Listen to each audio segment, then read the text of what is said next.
So Andrew asks, why are there categories to gay guys like bear, cub, twink, and chaser? So this is a really great question, and actually I think that the answer is a lot more complex than anyone actually wants to admit. Like, some people like say, oh, we're just like being snooty and, you know, we're you know, calling people different kinds of names to say, oh, I like this kind of body type versus that type of body type, or, you know, something like that. Ways to, like, slam on people or, like, put people in boxes, you know, just because they don't have anything better to do. But I think that actually, if you go and you look at neuroscience, that, you know, the human brain wants to categorize things. Like, we have a tendency as human beings to put things into boxes, because one of the things that happens is that because we're animals and we're always, like, you know, taking in sensory data, you know, like through our skin and our eyes and our ears, we're trying to make sense of all of this visual and audio processing shit that's coming in all the time. So our brains try to map out where everything is in relation to everything else so that we can make sense of the world around us. And I'm going to show you something absolutely amazing that will blow your mind. This is a brain map interface that was developed by some scientists, some neuroscientists who were doing MRIs of people that were watching movie trailers. And the thing on the left is a human brain. It's how the brain lights up when it's doing its thing. And it's color-coded based on these semantic relations to these other things that were part of these movie trailers. So if you look on the right, you see that there's all of these little tendrils of things. And so this green section in here is actually clusters of words about people. So you have things like businessman, painter. These are people that have occupations, snowboarder, demonstrator, etc., defender. All these little green things are people. And then over here in this half of the clusters, you have student and female or female child. And so the human brain wants to find ways to connect and categorize things so that we can really understand how the world works and what it is that we're actually seeing and hearing when we are looking and listening to things. So I think that when we're talking about why do we put gay men in boxes, I think it's because we're trying to make deeper sense out of what does it mean for us to have a broad community or a deeper look into a small subset of a community. So, like, you know, of chefs, you know, there are probably any number of different ways that you could break down chefs, but all of these things over here are like occupations, like craftsman, welder. Welder is a part of craftspeople. Hairdresser is a part of craftspeople. And they all kind of flow from each other, and they all highlight different areas of the brain. And so when we're talking about categorizing individual people or clusters of people, it's because our brain is trying to figure out how those different things relate to each other. And as we drill down to understanding and knowing individual people, we can put those individual people into boxes. We'll have already put these individual people into deeper little boxes based on larger superstructures. So, yes, this person is a man. It's a man with a beard. It's a man who is built with a beard. So that person is a muscle bear. And that person is somebody that I do or do not find attractive. And so all of these clusters and categories all kind of interact and interplay with each other and play with our hormones and how our hormones, like, start to light up when we're looking at different types of people. So, yeah, so why do we cluster people? Well, it's because our brain clusters things for us. And because we're constantly seeing gay dudes, we're constantly trying to find smaller and smaller boxes for gay dudes to be put into so that we can sort out the gay dudes that we want to be gay with. It seems like a majority of guys are unsuccessful at finding a mate to marry. Do you agree with this observation?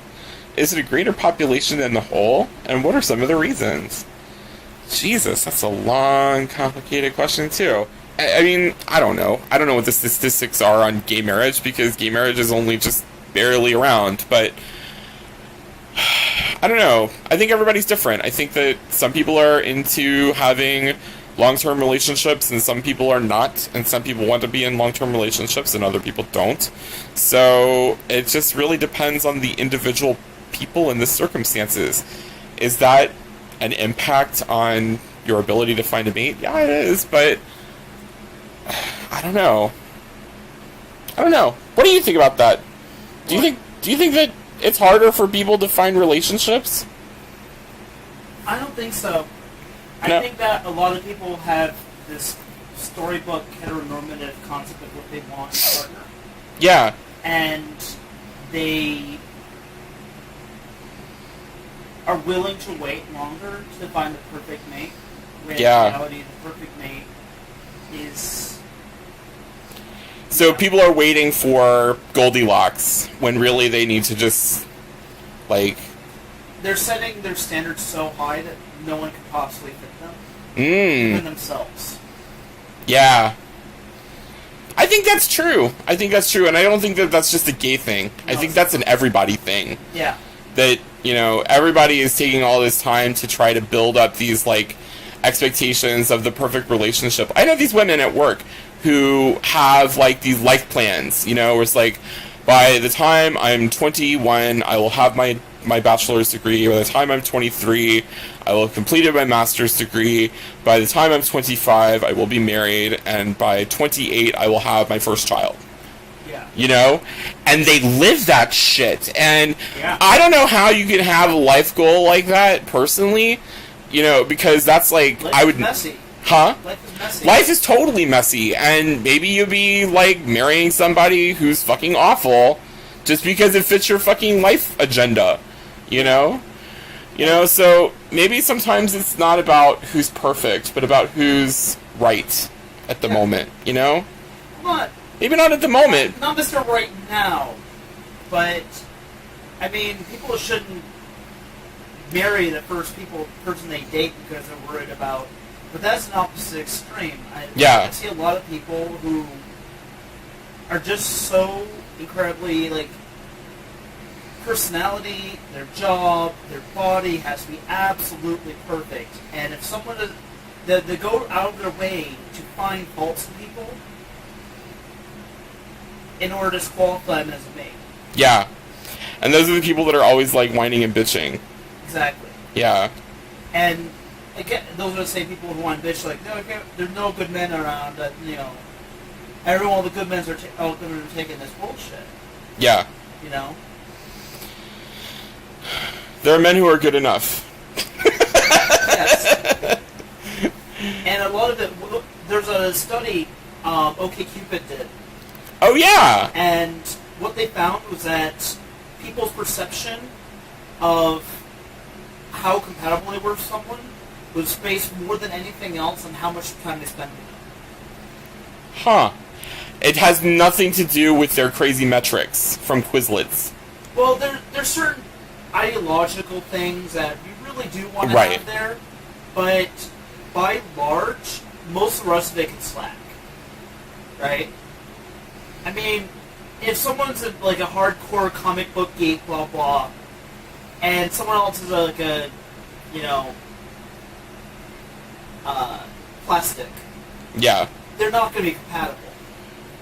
But at the same time, if you have some shared interests and you have some shared values, and the whole buttload of things are different, but you spend enough time around each other, that familiarity is going to grow into something. Yeah. So, you know, it's interesting, like, when you watch TV shows or movies where people are in arranged marriages, you know, like Game of Thrones or, like, Indian culture, you know, like Monsoon Wedding, you know, people say these things like, you know, I wasn't really that into your father when we got married, but over time, we just kind of grew on each other, and it worked out, you know? Yeah. Exactly. Yeah. I mean, maybe it isn't really about finding the one, or whatever. It's about... Listen, like, I see so many gay men who are in their 30s or 40s, single, long-term single, and you listen to them talk about their standards, and their standards are he has to spend 5 days at a gym, he has to have at least 1 PhD, he has to make $100,000 a year, he has to cook food for me, dinner for me at least 3 days a week. He has to enjoy traveling. It's like they have this concept, their ideal mate set so high, and even when they meet someone that might fit that criteria, they'll find faults. Yeah. Like, oh my god, you wouldn't believe what he does in the bathroom. Everybody's imperfect in their own way, and when you set your standards so high that no one could possibly meet them, you're essentially choosing to be single. Yeah. So, why are the majority of people unsuccessful at finding a mate to marry? It's because their standards are so high that no one can meet them. Even themselves. Even themselves. Because they're not living up to that standard. No. Nobody does. No. Yeah.